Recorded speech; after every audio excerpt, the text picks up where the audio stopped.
Praise the Lord.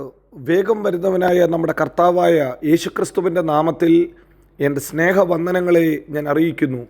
അപ്പസ്തോല പ്രവൃത്തികൾ 10-ാം അധ്യായം 34-35 വാക്യങ്ങൾ. അപ്പോൾ പത്രോസ് വായ തുറന്ന് പറഞ്ഞു തുടങ്ങിയത്, ദൈവത്തിന് മുഖപക്ഷം ഇല്ലെന്നും ഏത് ജാതിയിലും അവനെ ഭയപ്പെട്ട് നീതി പ്രവർത്തിക്കുന്നവനെ അവൻ അംഗീകരിക്കുന്നു എന്നും ഞാൻ ഇപ്പോൾ യഥാർത്ഥമായി ഗ്രഹിക്കുന്നു. ഹല്ലേലൂയ. അപ്പസ്തോലനായ പത്രോസ് ഹല്ലേലൂയ ജീവിതത്തിൽ അനുഭവിച്ച കാര്യങ്ങൾ, ജീവിതത്തിൽ രുചിച്ചറിഞ്ഞ കാര്യങ്ങൾ നമ്മളോടും പറയുന്നു. ഇതാ കൊർന്നേലിയോസിൻ്റെ വീട്ടിൽ താൻ കടന്നു ചെല്ലുമ്പോൾ താൻ കണ്ടത്, താൻ കേട്ടത് ഹല്ലേലൂയ മുമ്പിൽ വെച്ചുകൊണ്ട് ദൈവത്തെക്കുറിച്ച് പറയുന്ന രണ്ട് കാര്യങ്ങൾ. ഒന്ന്, ദൈവത്തിന് മുഖപക്ഷമില്ല. രണ്ട്, ദൈവം തൻ്റെ ജനത്തെ അംഗീകരിക്കുന്ന ദൈവമാണ്. അവന് മുഖപക്ഷമില്ല. ഹല്ലേലൂയ. ഒരു ജാതീയനായ കൊർന്നേലിയോസിൻ്റെ വീട്ടിലേക്ക് കർത്താവിൻ്റെ ദൂത് പറയാൻ, ദൈവം തന്ന ദർശനത്തെ വിവരിക്കാൻ ദൈവം വിളിച്ചപ്പോൾ തൻ്റെ ചുറ്റുപാടും ഇരുന്ന ജനത്തെ നോക്കിക്കൊണ്ട് ഒരു കാര്യം വിളിച്ചു പറയുന്നു, ഈ കർത്താവിന് മുഖപക്ഷമില്ല. കർത്താവിന് ഒരു നാളും മുഖപക്ഷമില്ല.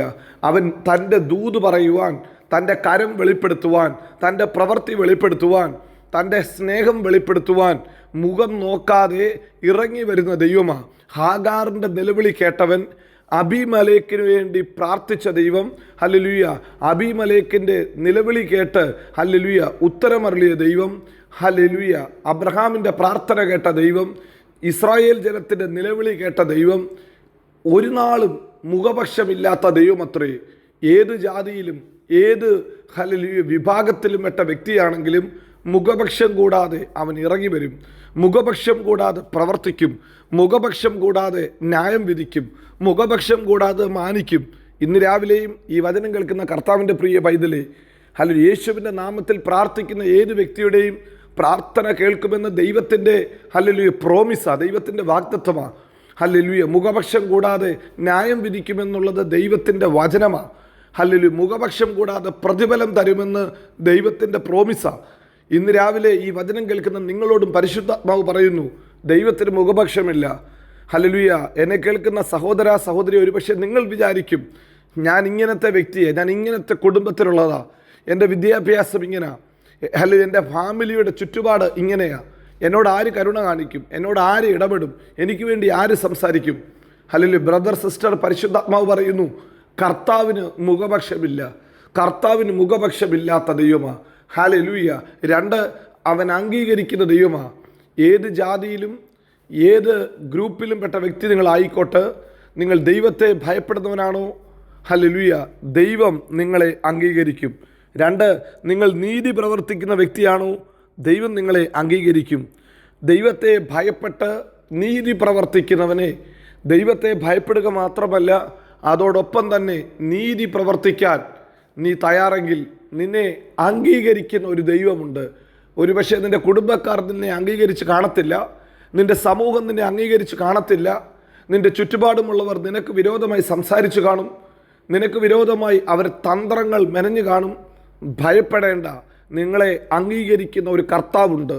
നിങ്ങളെ പ്രാണന് തുല്യം സ്നേഹിച്ചവൻ നിങ്ങളെ അംഗീകരിപ്പാൻ, നിങ്ങളെ അക്സെപ്റ്റ് ചെയ്യാൻ മതിയായ ദൈവമാണ്. അതുകൊണ്ടാണ് എഫേസ്യ ലേഖനത്തിലും ദൈവത്തിൻ്റെ വചനം പറയുന്നു, ക്രിസ്തുവിൽ ഞങ്ങളെ അക്സെപ്റ്റബിൾ ആക്കി, ക്രിസ്തുവിൽ ഞങ്ങളെ സ്വീകരിച്ചു, ഞങ്ങളെ ഏറ്റെടുത്തു.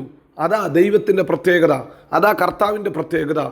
ഏത് പാപിയെയും ഹല്ലേലൂയ സ്നേഹിക്കുന്ന ദൈവം, പാപത്തെ വെറുക്കുന്ന ദൈവം, പാപിയെ നേർവഴിക്കാക്കുന്ന ഒരു കർത്താവ് നമുക്കുണ്ട്. പാപിനിയായ സ്ത്രീയെ ലോകം കല്ലെറിഞ്ഞപ്പോൾ ഹല്ലേലൂയ തന്നോട് ചേർത്ത് നിർത്തിയ ഒരു കർത്താവുണ്ട്. അവളെ കൊള്ളാവുന്നവളാക്കിയ ഒരു കർത്താവുണ്ട്. ഹല്ലേലൂയ. ഗദരദേശത്തെ ഭൂതഗ്രസ്തരെ എല്ലാവരും തള്ളിക്കളഞ്ഞു കാണും. കല്ലറയിൽ പാർത്ത് തന്നെത്താൻ മുറിവേൽപ്പിച്ച് ആർക്കും വേണ്ടാത്തവനായി, എല്ലാവർക്കും ഭയം കൊടുക്കുന്നവനായി, ഹല്ലേലൂയ, എല്ലാവരോടും അകന്നിരുന്ന് ഒറ്റയ്ക്കിരുന്ന് ഹല്ലേലൂയ തൻ്റെ വസ്ത്രം എടുത്തു കളഞ്ഞ് മനുഷ്യരുടെ മുമ്പാകെ അലറിക്കൊണ്ട് വന്ന ഒരു മനുഷ്യരെ ആർക്കും വേണ്ടായിരുന്നു. എന്നാൽ അവനെ തേടി തിബരിയാസിൻ്റെ കടൽ ഹല്ലേലൂയ ഒരു രാത്രി കടന്നു ചെന്നവൻ നമ്മുടെ കർത്താവാണ്. അവൻ അംഗീകരിക്കുന്ന ദൈവമാണ്. എന്നെ കേൾക്കുന്ന സഹോദര സഹോദരി, ഇന്ന് പകൽക്കാലം പരിശുദ്ധാത്മാവ് പറയുന്നു, എനിക്ക് നിങ്ങളെ വേണം. പരിശുദ്ധാത്മാവിന് നിങ്ങളെ വേണം. ഇന്ന് ഈ പകൽക്കാലം ദൈവത്തെ ഭയപ്പെട്ടിരുന്നാട്ട്, ദൈവത്തോടുള്ള സ്നേഹത്തെ നിങ്ങൾ പ്രകടിപ്പിച്ചാട്ട്, യേശുവിനെ അപ്പ എന്നൊന്ന് വിളിച്ചാട്ട്, യേശുവിനോടൊന്ന് പറഞ്ഞാട്ട്, കർത്താവെ ഞാനൊരു പാപിയായ മനുഷ്യനാണ്, എനിക്ക് അങ്ങേ വേണം, അങ്ങേ പിരിഞ്ഞ് എനിക്കൊന്നും ചെയ്യാൻ പറ്റത്തില്ലെന്ന് നിങ്ങളൊന്ന് പറയുമോ? നിശ്ചയമായി ദൈവത്തെ ഭയപ്പെടുന്ന വ്യക്തിയെ നിന്നെ കർത്താവ് സ്നേഹിക്കുന്നുണ്ട്, നിന്നെ കർത്താവ് അംഗീകരിക്കും. ഇത് തിരുവചനത്തിൽ ഇങ്ങനെ പറയുന്നത്, ദൈവത്തെ ഭയപ്പെടുകയും നീതി പ്രവർത്തിക്കുകയും ചെയ്യുന്നവനെ കർത്താവ് മാനിക്കും. നീതിയോടെ പ്രവർത്തിച്ച ഒരു കൊർണോലിയസ് ആയിരുന്നു. ദാനധർമ്മങ്ങൾ കൊടുത്ത്, സഭയെ സ്നേഹിച്ച്, ദൈവദാസന്മാരെ സ്നേഹിച്ച്, ഹല്ലേലൂയ, കർത്താവിൻ്റെ കൂട്ടായ്മയ്ക്ക് വേണ്ടി തൻ്റെ വീട് തുറന്ന്, ഹല്ലേലൂയ, അങ്ങനെ പ്രവർത്തിച്ച ഒരുത്തരെ ദൈവം മാനിച്ചു. ഹല്ലേലൂയ, എന്നെ കേൾക്കുന്ന സഹോദര, നിങ്ങളുടെ വീട് ദൈവവേലയ്ക്ക് വേണ്ടി തുറന്നാട്ട്. പത്രോസിനെ പ്രസംഗിക്കാൻ വിളിച്ചപ്പോൾ താൻ തനിയെ അല്ലായിരുന്നു, തൻ്റെ കുടുംബക്കാരെ വിളിച്ചുകൂട്ടി, തൻ്റെ കൂട്ടുകാരെ വിളിച്ചുകൂട്ടി, തൻ്റെ വീട് ഹല്ലേലൂയ ഒരു സുവിശേഷത്തിൻ്റെ ഹല്ലേലൂയ മഹായോഗത്തിൻ്റെ വേദിയാക്കി മാറ്റി.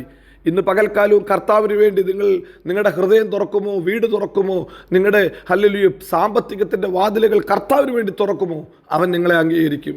അവൻ മുഖപക്ഷമില്ലാത്ത ദൈവമാ, അവൻ അംഗീകരിക്കുന്ന ദൈവമാ. ഇന്ന് പകൽക്കാലവും ഈ വചനം കേൾക്കുമ്പോൾ നിങ്ങളുടെ വീട്ടിനകത്ത് ആ ഒരു ശബ്ദം മുഴങ്ങട്ടെ. മുഖപക്ഷം കൂടാതെ മാനിക്കുന്ന, ന്യായം വിധിക്കുന്ന, പ്രതിഫലം തരുന്നവൻ എൻ്റെ കർത്താവാ. 2, ഏത് ജാതിയിലും ഏത് ഭാഷയിലും ഏത് സമൂഹത്തിലും ദൈവത്തെ ഭയപ്പെട്ട് നീതി പ്രവർത്തിക്കുന്നവനെ അവൻ അംഗീകരിക്കുന്ന ദൈവമാ. ഈ ദിവസങ്ങളിൽ ലോകത്തിൻ്റെ മുമ്പാകെ, കുടുംബത്തിൻ്റെ മുമ്പാകെ ദൈവം നിങ്ങളെ അംഗീകരിക്കട്ടെ, ദൈവം നിങ്ങളെ മാനിക്കട്ടെ. ഈ ദൈവം വിശ്വസ്തൻ, വാക്കുമാറാത്തവൻ. അവൻ നമ്മെ എല്ലായിടത്തും എല്ലായ്പ്പോഴും ക്രിസ്തേശുവിൽ ജയോത്സവമാക്കി നടത്തും. God bless you. Amin, Amin.